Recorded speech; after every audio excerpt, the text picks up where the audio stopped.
Zažil alebo zažila si niekedy niečo, pričom si povedal, toto už nie je náhoda? Možno si bol sám doma alebo sama a zrazu si počula kroky? Možno si mala pocit, že pri tebe niekto stojí? Aj keď v miestnosti si nikoho nevidela, že sa im sami od seba pohli veci?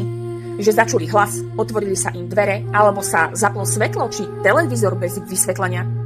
Áno, zažila som to aj ja.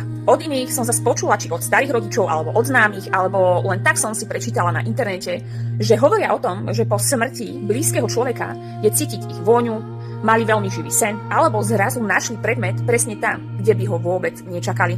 No a možno práve si zažil aj stav medzi spánkom a bdením, keď si mal pocit, že niekto stojí pri posteli. Alebo tvoj pes, mačka sa pozerali do prázdneho kúta, ako by tam niečo videli. Ja netvrdím, že všetko má paranormálne vysvetlenie. Áno, niekedy môže ísť o únavu, stres, zvyky z domu alebo našu psychiku. Možno medzi zemou a nebom existujú veci, ktoré ešte úplne naša hlava nechápe.